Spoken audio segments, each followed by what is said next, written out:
에베네셀, 하나 여호와께서 여기까지 우리를 도우셨다 하는 그 뜻입니다. 여호와께서 우리를 여기까지 도우셨다. 그래서 그 에베네셀에 대해서 말씀을 드리겠습니다. 에베네셀은 그 돌의 이름이에요. 돌을 세웠다. 돌의 이름. 돌을 세우면서 에베네셀이다. 이렇게 얘기를 한 거예요. 하나님께서는 왜 돌을 갖다 세웠을까? 하나님께서 여태까지 하신 일을 기억하고 기념하고 기록하라는 그런 말씀입니다. 하나님께서는 영이시죠. 영이신 하나님께서는 눈에 보이지 않아요. 그래서 사람들은 뭘 원하느냐면 눈에 보이는 것을 원해요. 그렇기 때문에 형상을 세워서 대리만족을 자꾸 하려고 들어요, 사람들은. 그래서 하나님께서는 그런 마음을 좀이라도 아시는 거죠. 그래서 그나마 돌이라도 세워서 그것을 보고 하나님을 기억해라 하신 거예요. 지나가는 사람들이 돌을 보고 하나님을 기억해라. 여기까지 도우셨다. 그래서 하나님께서는 이제 그렇게 돌을 세우고 기념을 세워놨는데 거기다가 절을 하고 섬기는 것은 또 그마저습니다. 기념을 하라는 거예요. 에베네셀의 이 돌은 절하는 대상이 아니고 하나님을 기억하는 거예요. 하나님의 은혜를 기억하는 거죠. 그리고 우리가 그 하나님을 기억하는 도구 중에 하나가 이제 언약궤라고도 볼 수가 있어요. 언약궤는 하나님의 임재의 상징이고 속죄와 은혜가 시작되는 그 장소라고 하나님께서 말씀을 하셨어요. 그런데 오늘 이제 성경 말씀을 통해서 보니까 하나님께서는 아무리 법궤라 하더라도 우상이 되면 안 된다는 거예요. 하나님께서는 이스라엘 백성들이 법궤를 우상화하거나 그것이 하나님이라고 생각을 했을 때 버리셨어요. 성전이라 하더라도요, 하나님께서는 이 이스라엘 백성들이 성전이라 하더라도 우상화되면 버리시는 거예요. 왜냐하면은 예수님께서 이제 사도 바울을 통해서 말씀하시기를 우리의 마음이 성전이기 때문에 궁극적으로는 우리의 마음이 성전이 돼야 되고 우리 마음 속에 하나님을 모셔야 되기 때문에 눈에 보이는 것들에 대해서는 하나님께서 없앨 것이죠. 하나님은 여러분들의 마음이 필요한 것이죠. 그러니까 우리가 외적으로 열심히 노력하고 열심을 내는 것은 여러분들 마음 그 다음 순서가 되겠습니다. 제일 먼저 여러분들이 마음이 하나님께로 향하는 거고 그 마음이 합쳐졌을 때 우리들의 열심이나 노력을 하나님께서 받으신다고 보시면 되겠습니다. 이 법궤가 빼앗기고 난 다음에 다음 차트를 보면은 다음 글씨를 보면요, 그 법궤가 외부에 머문 시간이 굉장히 길었어요. 이번에 법궤가 이제 아벡이라는 곳에서 전투를 했잖아요. 아벡에서 전투를 하고 난 다음에 법궤를 빼앗기고 나서 7개월 동안 블레셋에 있었어요. 그 사이에 막 독종이 나고 그 다음에 뭐 이렇게 됐었잖아요. 몸에 독종이 나고 열이 나고 뭐 이런 일이 있었어요. 그 블레셋에 있다가 이제 베세메스로 오고 베세메스에서 기럇여야림으로 오고 나서요, 아비나답이라는 사람 집에서 20년을 있었던 거예요. 20년. 그래서 사무엘의 통치 기간이 또 그 다음에 32년이 있었죠. 그 다음에 사울이 통치하는 기간이 40년 있었어요. 40년 동안 아비나답의 집에 있었던 거예요. 다윗이 통치한 것이 이제 사울이 죽고 통치를 할 때 완전한 통일 왕국의 왕이 되기까지 한 7년 6개월의 시간이 필요했어요. 그런데 그 기간까지도 이 아비나답의 집에 이 법궤가 있었던 거예요. 그런데 계산을 쳐보니까 법궤가 성소를 떠난 지 100년 4개월 동안을 그냥 가까스로 돈 거예요. 그 얘기를 갖다가 지금 하고 있는 거죠. 1절 2절 봅시다. 시작. 기럇여림 사람들이 와서 여호와의 궤를 옮겨 산에 사는 아비나답의 집에 들여놓고 그의 아들 엘리야사를 거룩하게 구별하여 여호와의 궤를 지키게 하였더니 궤가 기럇여림에 들어간 날부터 20년 동안 오래 있은지라 이스라엘 온 족속이 여호와를 사모하니라. 그러니까 아벡 전투에서 블레셋에게 대패한 후에 그때 당시에 이제 실로의 성막까지 다 파괴가 됐던 것 같아요. 실로까지. 근데 법궤를 어디로 모시고 갈 만한 장소가 없었던 거예요. 그러니까 여기 나오는 이제 아비나답이라는 사람의 아들은 엘리아살이죠. 엘리아살. 누구랑 이름이 비슷하죠? 아론의 아들 엘르아살하고 이름이 같은 이름이에요. 엘리아살, 엘르아살 같은 이름이에요. 그러니까 아비나답은 제사장은 아니지만은 레위 지파 사람이었던 거예요. 그리고 그의 아들 엘르아살에게 기름을 부어 제사장직을 역할을 하겠다. 그게 구별을 했다라는 얘기가 돼. 구별했다. 그러니까 그렇게 20년이 흘렀어요. 또 이 사람이 어디 산에 사는 아비나답이라고 이제 얘기를 하고 있잖아요. 산에 산다는 것은 이 사람이 아마 산당을 짓고 거기에서 뭐 이렇게 제사를 드리고 그런 일을 했던 것 같아. 그러니까 이제 레위인에다가 산당을 짓고 있었으니까 거기다 법궤를 모셨던 것으로 학자들은 추정을 하고 있는 것이죠. 그렇게 흐른 세월이 이제 20년. 좀 전에 100년이라고 하지 않았습니까? 근데 여기 성경은 20년이래. 이거 얘기를 갖다 좀 이제 이해를 하고 가셔야 돼요. 사무엘은 이제 아벡 전투에서 패하고 스승인 엘리 제사장이 죽었을 때 나이가 한 12살쯤 되는 소년이었어요. 그러니까 당장 뭘 할 수는 없었겠죠. 그렇지만 좀 성숙해가지고 엘리의 후계자로 나이가 좀 들면서 20살 뭐 이렇게 넘고 하면서 수수하게 이제 자기 나름대로 역할을 했었을 거예요. 사무엘도 당시에 이제 실로의 성막이 이제 파괴가 돼서 이제 성소를 어디로 이제 또 정해야 됐을 거 아닙니까? 그랬을 때 이제 노브로 옮기는 중간에 보면 노브 얘기가 나오죠. 사울 왕 때 노비라는 장소로 옮기는 일도 추진을 했었는데 이게 아마 사무엘이 미리 준비를 했던 것 같은 느낌이 들어요. 그러니까 사무엘은 어린 나이에부터 일찍이 이제 열심히 일을 했어요. 그냥 갑자기 지도자를 구상한 게 아니죠. 그냥 항상 이렇게 갈고 닦으면서 올라오는 거죠. 그래서 이제 여기 법궤가 20년 있었다고 하는 얘기는 사무엘이 활동을 시작하고 미스바 전투에서 승리할 때까지 시간이 정확히 따져보면 그래서 그때까지를 성경에서 기록을 한 거예요. 그러니까 그때부터 사무엘이 이제 본격적인 이스라엘의 사사로서 인정을 받고 충지도자로 지내기 이제 그때부터 시작했거든요. 그때까지가 20년 걸렸다 이 얘기를 주고 얘기하고 있어요. 그러니까 이때 미스바의 전투가 있을 때까지 사무엘의 나이는 한 32살 정도였다 이렇게 보시면 돼요. 그러니까 보통은 이제 사사들이나 선지자들이 시작하는 나이가 30살 정도쯤 됐어요. 그래서 본격적으로 이때부터는 사무엘의 통치가 시작이 된 거예요. 그냥 그동안에 많은 사사들이 있었지만요, 이방인과 전투에서 승리를 경험한 지는 꽤 오래됐어요. 이스라엘 민족으로 봐서는. 그러니까 아직도 블레셋은 꾸준히 이스라엘을 괴롭히고 약탈하고 이렇게 하고 있는 상황이에요. 그렇게 이제 상황이 어려울 때일수록 또 우리 사이클 배웠죠. 고난이 있을 때 이스라엘 백성들이 하나님 앞에 하나님을 찾아요. 회개하고 하나님을 찾았던 거예요. 살기 힘들죠. 참 뭐 농사만 줘놓으면은 블레셋 군대들이 와서 다 약탈해가고 고난이 점점 심해질 때 하나님을 찾는 거는 그냥 순서예요. 순서. 그냥 과거에도 똑같은 사사기 사이클대로 지금 사이클이 돌고 있다고 보시면 돼요. 그 사이클은 이러죠. 고난을 받죠. 고난을 받으면은 백성들이 회개해요.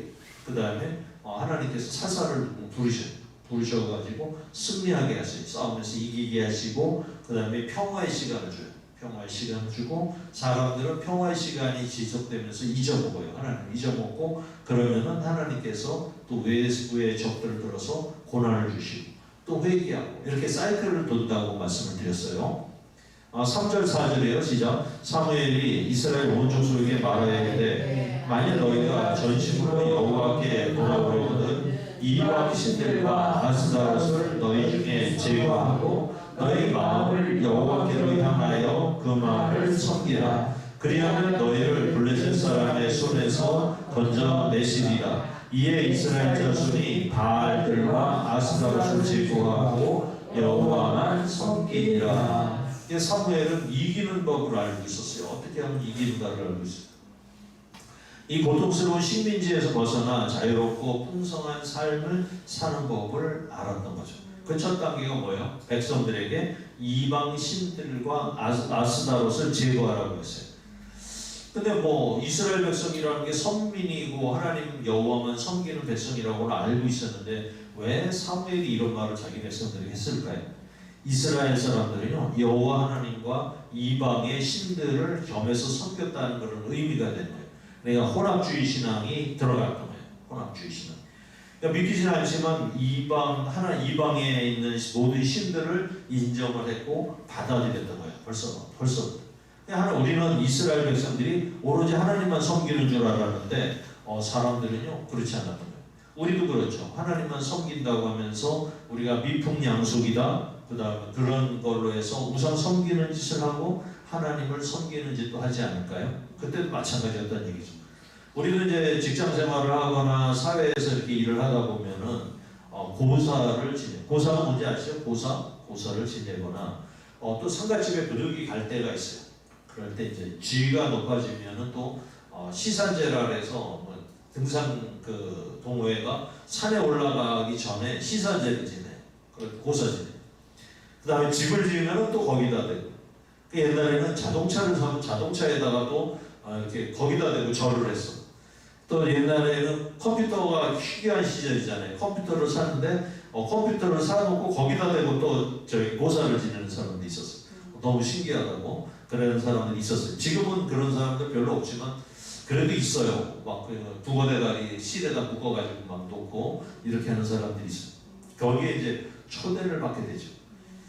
그러니까 나 예수 믿어서 그런 거 못해라고 알리지 않으면 할 수 없이 이제 거기 돼지 대가리에다가 파란 이파리 하나 꽂아놓고 절을 할 수밖에 없는 거예요. 그 사람들이라는 게 그런 거죠. 그래서 이제 가만히 보면은 또 그런 거 앞장서는 사람들이 있죠. 우리가 아주 열심히 해서 하는 사람들 중에도 나중에 보니까 저 사람이 장로야. 교회 장로인데 앞장서서 막 거기에 절하고 꽂고 막 사람들 막 하라고 막 그래. 그리고 우리도 이제 모임이라든지 이렇게 오래된 친구들 만나고 모임에 가서 만나보면은 친구들 보면 다 교회 안 다니는 것 같아. 다 교회 안 다니는 줄 알았어. 그런데 한참 이제 뭐 이렇게 무르익고 얘기도 하고 뭐 밥도 먹고 이렇게 하고 막 얘기를 하다 보면은 한 절반이 교회 다니는 친구들이네. 안 다니는 데가 없는 거예요 거의. 그러니까 그게 자기의 정체성, 자기 신앙의 정체성을 미리 밝히지 않으면은 우상 숭배에 참여하게 되고 얼떨결에 휩쓸려가지고 자꾸 그런 일을 하게 된다는 얘기. 그래서 이제 조금 우리 기독교인들은 좀 그런 게 필요해요. 불이 좀 있더라도 그걸 감수하고 나 이래, 나 예수 믿어 이렇게 밝히고 나면은 이런 행사할 때 사람들이 알아서 이렇게 막 챙겨줘요. 술 안 먹어 이렇게 하면은 알아서 넌 사이다 이렇게 다 넌 사이다. 사이다 먹고 배만 볼록 튀어나오게 되지만 여하튼 그렇게 피하게 해준다. 그리고 마찬가지로 이스라엘 백성들이요 가나안 정복을 통해서 땅을 분배받았지만 같이 사는 이웃 중에는 분명히 이방인들이 많았잖아요. 다 뭐를 하는지 못했으니까 그들 중에도 참 인간성 좋고 인심 좋은 사람들이 많았어요. 그러니까 이방인들하고 또 친하게 지내잖아요. 우리도 안 그러겠습니까? 불교인들이 더 친절하잖아요. 내가 보기엔 기독교인들보다 불교인들이 더 친절해. 그 사람들 너무 인상도 좋고 그런 사람들 많거든요. 친하게 지낼 수밖에 없어요. 종교만 다르지. 그러다 보면은 또 이제 어떻게 됩니까? 교류를 하게 되고 같이 밥도 먹게 되고 이방 신전에 초대가 되잖아요. 근데 우리 여태까지 배웠듯이 이방 신전은 음란해. 거기 가서 음란한 짓을 해야 돼. 성참들하고 교류를 가져야 돼.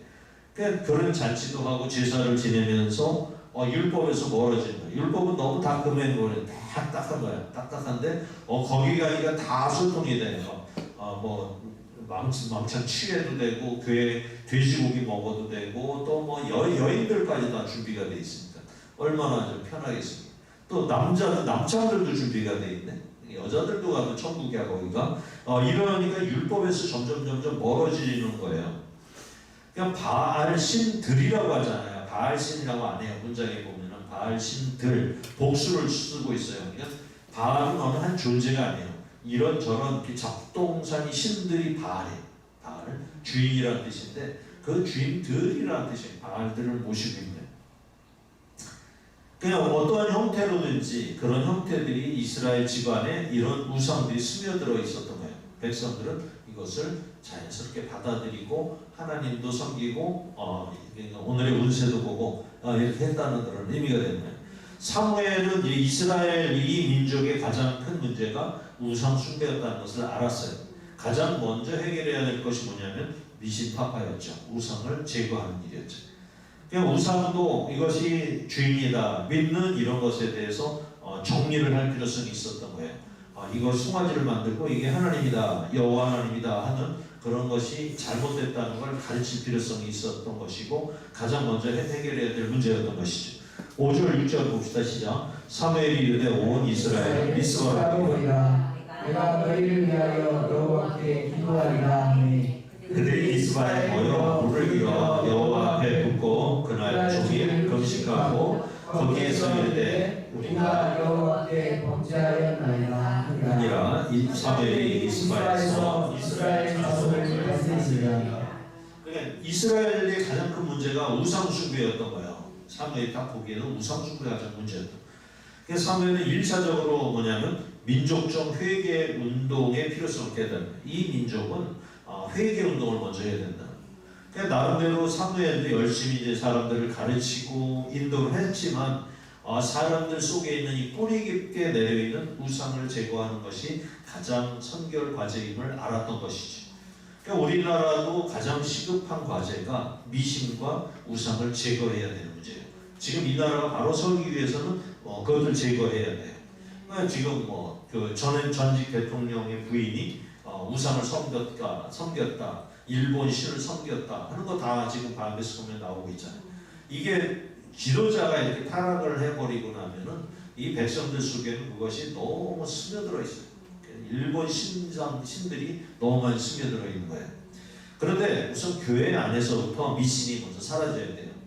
하나님의 뜻을 올바로 알아야 되고요. 우상의 요소와 미신의 요소를 제거해서 성경으로 돌아가야 하는 것이죠.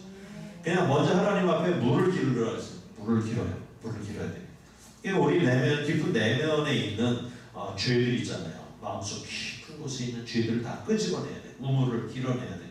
물을 길어내고 이것들이 어떤 것들이겠습니까? 시기심이죠. 질투, 그 다음에 허영심, 자만, 교만, 이런 하나님을 떠나는 그런 모든 죄악들을 다 끌어올리셔야 돼요. 다 물을 꺼져 올리셔야 돼요. 그래서 우리한테도 이제 더러운 성격이 있죠. 성질이 더러운 사람들, 다 이런 사람들 성질대로 간다 이렇게 하지 마시고 다 끄집어내야 돼요. 그러니까 하나님 앞에 부어야 돼요. 부어서 버리셔야 돼요. 그걸 할 수가 있어야 된다. 그러니까 사무엘이 제일 먼저 한 거는 뭐냐면 물을 길어서 하나님 앞에 부어드린 거예요. 우리들 마음에 있는 그 더러운 물을 부어드린 거예요. 또 깨끗한 물만 하나님 앞에 드리면 되겠죠. 그러니까 몽땅 하나님 앞에 드리고 내 속에 그런 것들이 없게 하는 게 우선이에요. 그런 것들이 정리가 안 되면 하나님께서 잘 받으시질 않는 거예요. 그러니까 죄를 회개한 다음에 뭘 합니까? 금식을 시켜요. 금식은 확실히 효과가 있어요. 안 될 때 한 2, 3일 정도 금식하는 것은 굉장히 효과가 있어요. 하루만 금식해도 응답이 올 겁니다. 그러니까 금식은 하나님께서 효과적으로 보시지만 또 그냥 하나님 마음에도 맞지 않는 걸 가지고 막 금식하면 하나님이 안 들어주시기도 하십니다. 여러분들의 마음속에 이제 깊은 곳에 여러분들 마음속 깊은 우물 속에 여러분들은 지금 무엇을 감추고 계시는지 고백하실 수 있겠습니까? 그냥 하나님 앞에 회개할 것은 없으신지 주님 앞에 내놓지 못하는 죄는 없어요. 모두 다 고백하시고 용서를 받으시기 바랍니다.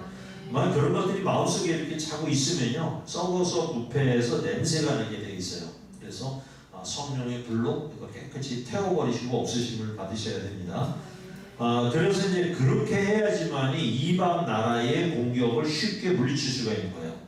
그러니까 여러분을 괴롭게 하는 사상과 게으름 나태함에서 벗어날 수가 있다는 얘기예요. 그대로 두면은 이상하게도 죄를 그냥 묻어두고 이렇게 있으면은 양심이 굳어져요. 그래서 다음엔 그게 죄인 줄을 모르거든요. 근데 한번 이렇게 씻어내고 나면은 그런 근처에 비슷한 것만 와도 막 마음이 양심이 두근두근거리고 막 조마조마하고 막 이런 일이 와요. 그렇게 하지 않으면요 이게 더러운 죄들이 자꾸 자리를 잡아서 나중에는 내가 무슨 짓을 했는지도 몰라. 이게 죄인 줄서 모르는 그런 상황으로 바뀐다는 거예요. 7절 8절이요. 시작. 이스라엘 자손이 미스바에 모였다 듣고 블레셋 사람들이 듣고 그들의 방백들이 이스라엘을 치러 올라온지라. 이스라엘 자손들이 듣고 블레셋 사람들을 두려워하여 이스라엘 자손이 사무엘에게 이르되 당신은 우리를 위하여 우리 하나님 여호와께 쉬지 말고 부르짖어 우리를 블레셋 사람들의 손에서 구원하시게 하소서 하니. 지금 이스라엘 모든 사람들이 미스바에 모였잖아요. 미스바에 모여가지고 한 일이 뭡니까? 군사훈련을 하고 정신력 강화하고 이런 거 하지 않았어요. 그런 교육한 게 아니었어요. 미스바에 모여서 한 일은요, 하나님 앞에 엎드려서 그냥 회개하고 제사드린 것뿐이에요. 우리도 살다가요, 이것저것 꼬이고 이상하게 막 일이 힘들고 안 풀릴 때는 그냥 다 내버려 두고 그냥 주님 앞에 나와서 무릎 꿇고 기도하시는 게 최상책이라는 얘기예요. 그런데 이상해요. 기도를 여러분들 경험 많이 하셨죠? 기도를 하니까 시험이 더 와요. 새벽 기도 생전 안 나오다 나오니까 막 시험이 더 닥치네. 그 다음에 철야 기도 막 하고 그러니까는 막 더 꼬여 일이. 집안에 가면은 싸울 일만 막 생기고 화딱지 나는 일만 생겨요. 어지럽힌 건 늘상 하던 일인데 어지럽힌 게 눈에 더 거슬려. 막 이런 일들 막 생겨요. 그런 일이 생기는 거예요. 자꾸 이게 은혜를 받고 나니까 그런 일이 생기는 거예요. 이제부터 내가 예수를 제대로 믿어야지 하면 할수록 마귀가 나를 더 괴롭혀요. 그냥 어떤 일을 만들고요. 주를 섬기는 일을 소홀히 하게끔 자꾸 일을 만들어 버린 거예요. 이상하게 기도하면 더 불안하고 더 일이 꼬이지 않았습니까? 오늘 왜 그러냐면 블레셋이 침공을 했기 때문에. 블레셋이 침공했다고요. 그래서 백성들이 더 다급해진다. 우리들한테도 이렇게 뭔가 기도하고 막 이럴 때 블레셋이 침공을 들어요. 마귀가 침공을 해요. 마귀가 자꾸 괴롭혀. 그건 기본적인 원리예요. 우리가 그러려니 하고 기도하셔야 돼요. 그럴 때 이제 물러나지 않고 계속 기도를 하는데 우리 모든 사람들은 너무 일이 안 되니까 타협을 하죠. 적당하게 자기 신앙도 양보해. 마귀하고 적당히 양보해서 중간선을 찾으려고 들어요. 그러면 안 돼요. 더 기도하고 또 이 문제가 해결이 안 되면 주변에 있는 사람들에게 기도를 요청해야 돼요. 이거 하는데 일이 꼬였습니다. 주님은 이제 두세 사람이 모인 것을 함께 하시겠다고 분명히 약속했잖아요. 그러니까 두세 사람의 기도의 협력자를 만들어 보시는 게 좋을 것 같아요. 합식 기도가 문제를 해결해 주는 거예요. 금식도 상당한 효과가 있고요. 그 다음에 몇 사람이 모여서 합식 기도하는 거예요. 합식 기도하는 것도 기도의 동역자를 만드는 것도 굉장히 효과적이에요. 사무엘이 택한 위기 극복 방안이 뭘까요? 9절을 봅시다. 시작. 사무엘이 젖없는 어린 양 하나를 가져다가 온전한 번제를 여호와께 드리고 이스라엘을 위하여 여호와께 부르심에 여호와께서 응답하셨더라. 바로 이 방법이 승리의 비결이라는 거예요. 블레셋이 왜 공격을 했겠어요? 성도들이 모였기 때문에 공격하죠. 모이면 반란을 해요. 마귀를 물리치려고 해요. 그러니까 우리도 이제 모여서 예배하고 기도하는 걸 막으려고 사탄이 얼마나 발버둥칩니까? 가족을 통해서 하고 친구를 통해서 이렇게 이웃을 통해서 해요. 그럴 때 우리가 이제 해결 방법이 뭐가 있어요? 무조건 하나님 앞에 엎드리는 자는 승리하게 되어 있다는 거예요. 기도하면 된다는 거예요. 지금 말씀이. 그러니까 우리는 이런 간단한 원리를 그동안에 우리가 신앙생활하면서 무수히 말씀을 배우고 듣고 경험을 했지만 그 이야기가 막상 내게 어려움이 닥치면 또 잊어먹게 사람들이 이상하게. 이게 어려움이 닥치니까 이건 성경은 성경이고 목사 말씀은 말씀, 목사가 말한 건 말한 거고 이 일은 내가 해결해야 되는 거다라고 생각을 하는 거야. 사람들이 자꾸 그쪽으로 빠져요. 기도하려고 무릎을 꿇을 때 하나님께서는 이미 답을 갖고 계시는 거예요. 여러분들이 어려움을 당할 때 이미 하나님은 답을 갖고 계시고 이기게 해주실 만반의 준비를 하고 하나님은 계시다는 것을 여러분들이 믿기 바랍니다. 어떻게 하셨느냐 봅시다. 시작. 10절 11절 시작. 사무엘이 번제를 드릴 때에 블레셋 사람이 이스라엘과 싸우려고 가까이 오매 그 날에 여호와께서 블레셋 사람에게 큰 무례를 발하여 그들을 어지럽게 하시니 그들이 이스라엘 앞에 패한지라. 이스라엘 사람들이 미스바에 나가서 블레셋 사람들을 추격하여 백간 아래에 이르기까지 쳤더라. 여호수아도요 싸움에서 이길 때는 자기가 군사력이 충만하고 막 이럴 때 이기지는 않았어요. 보면은 믿음이 있을 때 승리를 했던 거예요. 그러니까 여리고 전투에서 이스라엘 백성들이 한 일이 뭐예요? 그냥 성만 돌았어요. 성만 돌아. 그 기브온 전투에서도 또 뭐예요? 어떻게 이겼어요? 피로감이 쌓여가지고 도착을 했잖아요. 기브온에 기억하시죠? 막 밤새도록 올라간 거예요. 그런데 어떻게 이겼습니까? 태양이 멈춘 거예요. 툭툭 치기만 해도 다 죽어. 그다음에 도망치는 사람들한테는 하늘에서 우박이 막 정밀 타격을 해버리는 사람들이 많이 죽었어요. 그 기적으로 인해서 승리한 게 아닙니까? 사살들도요 이길 때는 어떻게 이겼습니까? 죽기 살기 너 죽고 나서자 하고 막 칼을 휘두르고 막 이래서 승리한 것이 아니었어요. 되게 승리할 때 보면은 넉넉하게 이기게 하시는데 그때가 언제였어요? 기도로 무장하고 백성들이 하나로 뭉쳤을 때였던 거예요. 그러니까 잘 되려고 내가 발버둥을 쳐서 억지로 해. 그래서 내가 오늘 막 한 푼도 알겠다. 그래가지고 이거 모아가지고 그냥 바둥바둥하고 이렇게 사는 것보다도 돈 벌 때는 어때요? 이상하게 그냥 엎어져도 막 돈이 들어와요. 그죠? 막 뒤를 엎어졌는데도 어떤 때는 기도 안 할 때는 돌에 찢는데 이럴 때 하면 누워진 보니까 거기에 떨어진 돈이 주어지네. 막 이런 식으로 돈이 들어와요. 이상하게 술 잘 될 때는 진짜 잘 되는데요. 하나님께서 하시는 방법은 그거예요. 이기게 하시는 방법은 너무 힘들이지 않아도 하나님께서 하신다는 거예요. 그냥 너무 이렇게 애쓰려고 세상 나가서 막 하려고 하지 마세요. 그냥 하나님이 이기게 하시는 거는 그냥 술술 돼. 오늘도 이상해요, 그죠? 제사를 막 드리는데 하나님한테 예배 드리는데 막 시험이 닥쳐 블레셋이 공격을 해들어요. 그냥 아무런 방비도 없이 그냥 예배 드리고 회개를 하고 금식까지 했잖아요. 사람들이 금식까지 하고 있는데 공격해요. 근데 하나님께서 어떻게 막으셨어요? 우레로 우레가 뭔지 아시죠? 천둥 번개 우레로 막아요. 하나님께서는 이길 수 있게 준비를 하신 거예요. 이미 너희들이 이렇게 하고 있으니까 내가 이미 준비해 주겠다는 거예요.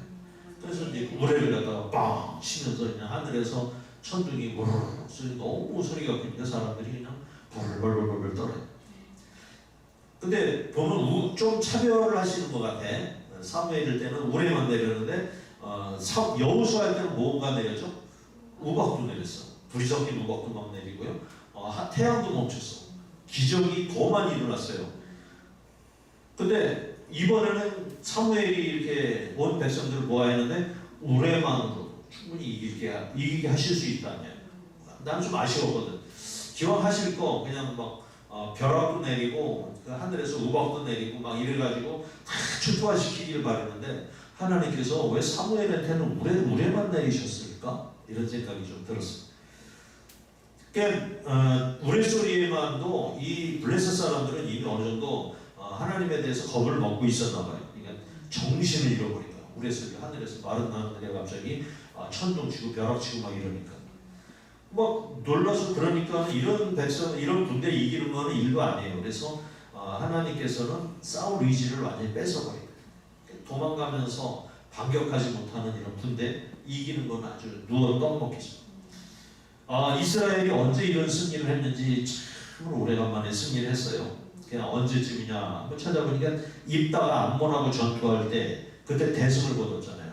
암몬 군대를 하고 그때 이후인 것 같아. 그 이후에 승리한 기록은 삼손이 이긴 적이 있었는데 삼손은 지가 다본 신전에 눈이 뽑혀가지고 묶여있다가 그냥 일시 한 3,000명 죽인 것뿐이잖아요.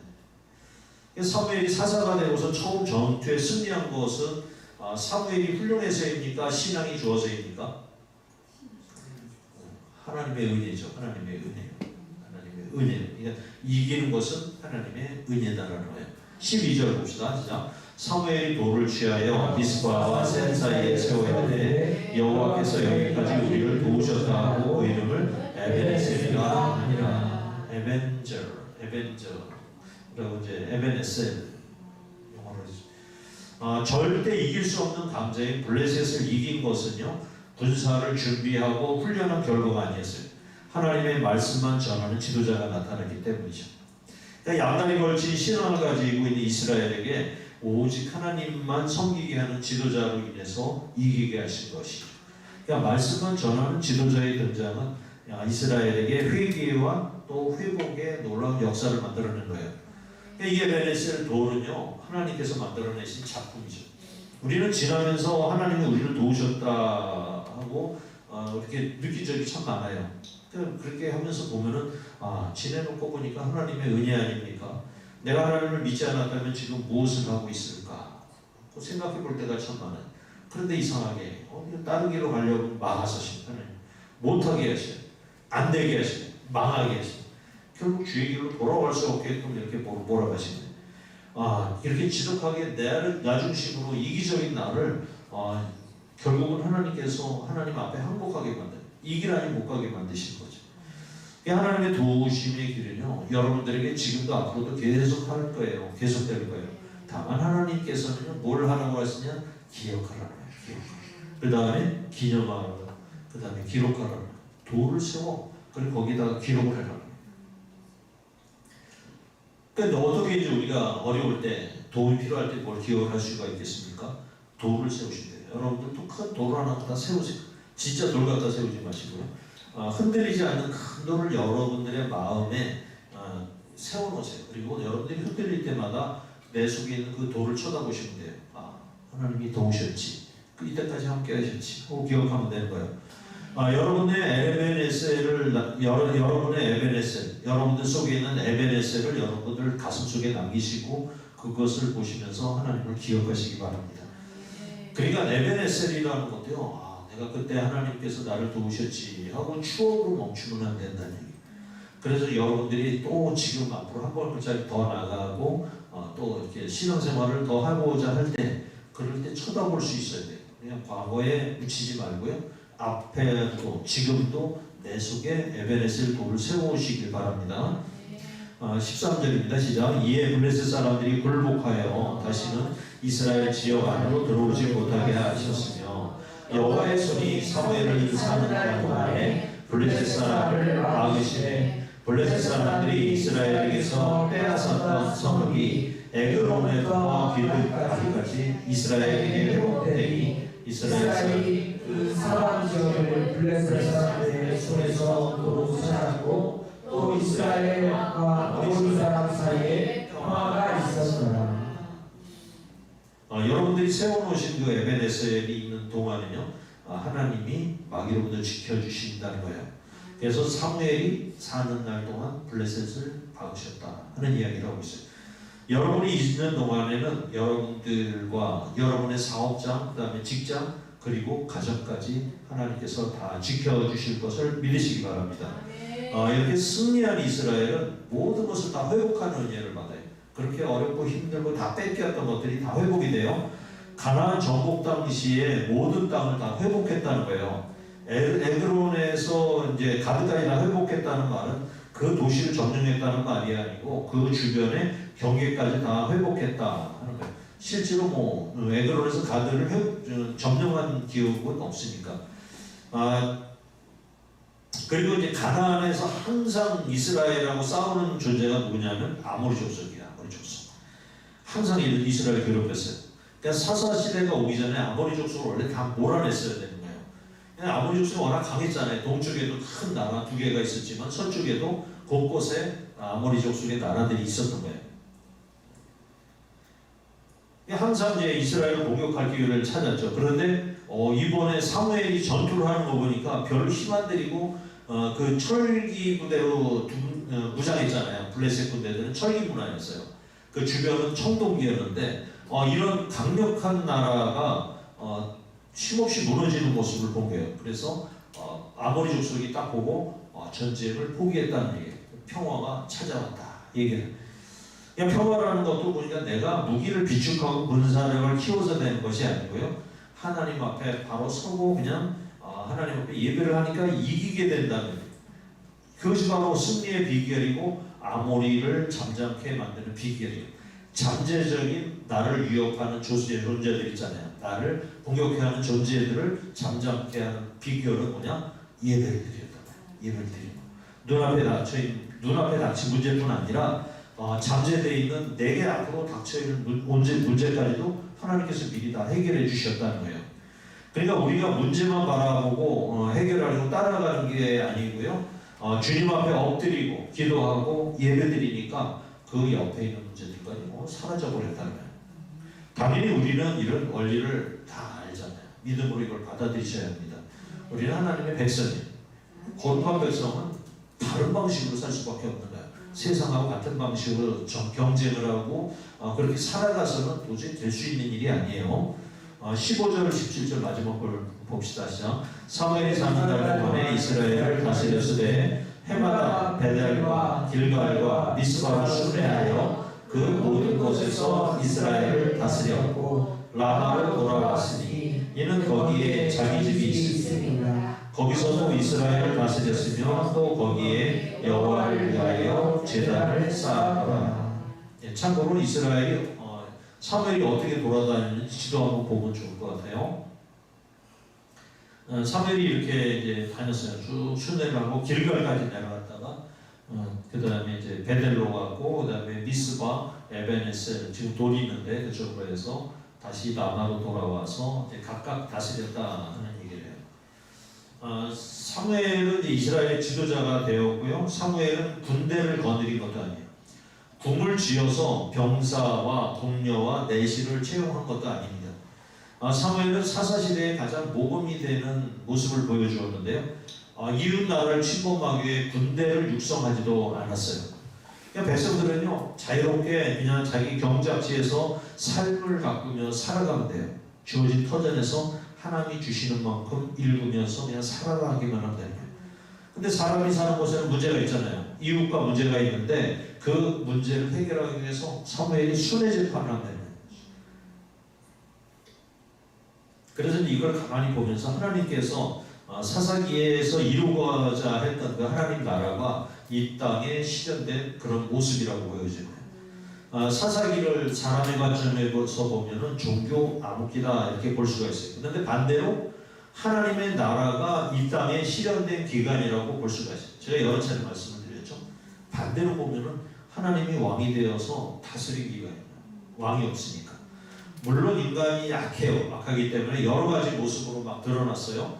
인간이 왕이 아닌 하나님의 왕인 나라였지만 그런 모습은 계속 드러나는 거예요. 인간이 약하기 때문에 하나님을 거역하고 고통을 당하면 회개하기를 반복했죠. 하나님의 나라는 결국 이 땅에 이렇게 또 다시 한번 이루어지는 것을 보여준 거예요. 모습을. 그러니까 사무엘을 통해서 하나님의 나라가 이루어진 거예요. 물론 인간의 악해. 그래서 영원하진 않아요. 이 땅은 어차피 악하기 때문에 영원하진 않지만 상당히 의미가 있는 나라로 여러분들 보시면 되는 거예요.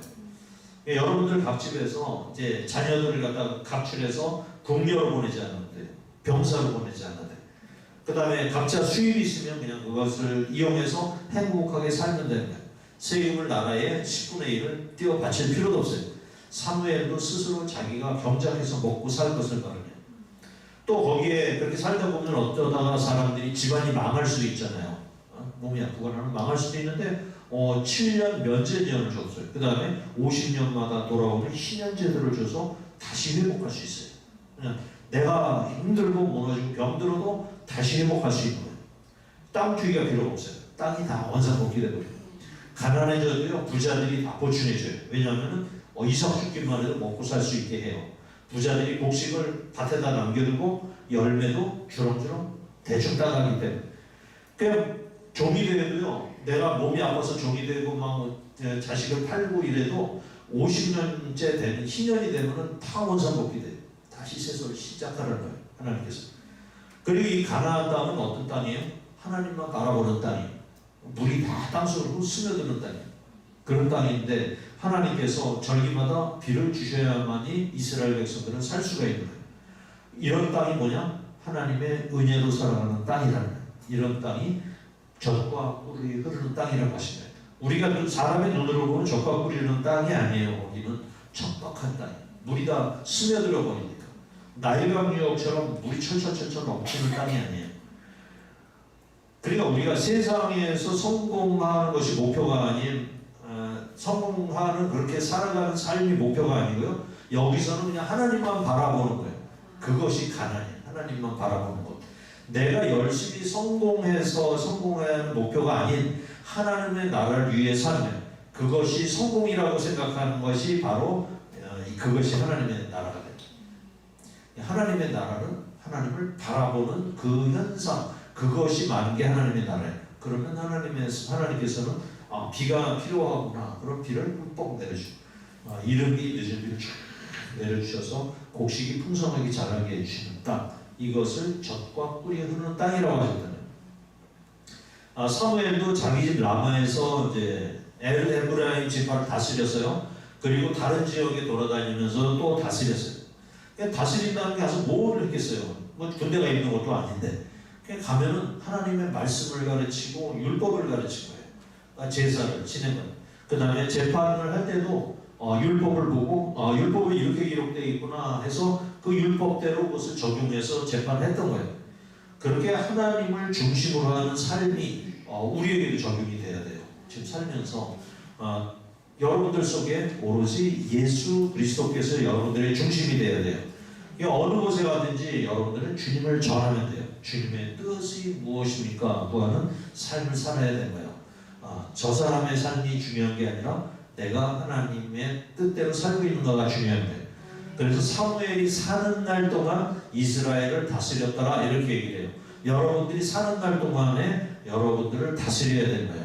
우리도 사는 날 동안에 우리 주님이 나와 함께 하시고 하나님의 다스림을 받는 그런 내 이웃, 그런 세상이 되기를 위해서 우리가 열심히 전도하고 하나님 복음을 전하는 그런 삶으로 살면 그것이 바로 여러분들에게 젖과 꿀이 흐르는 땅으로 여러분들에게 임할 것을 믿으시기 바랍니다. 그런 삶으로 살아가면 하나님께서 우리가 원하는 물질적인 거나 아니면 건강 이런 것들은 다 더불어 주시는 거예요. 먼저 제일 중요한 것은 하나님을 위해서 어떻게 살 것인가를 결정하는 거예요. 그렇게 해서 우리가 세상적인 복까지도 다 받아들이는 우리 성도님들 되시기 축원드립니다. 아멘.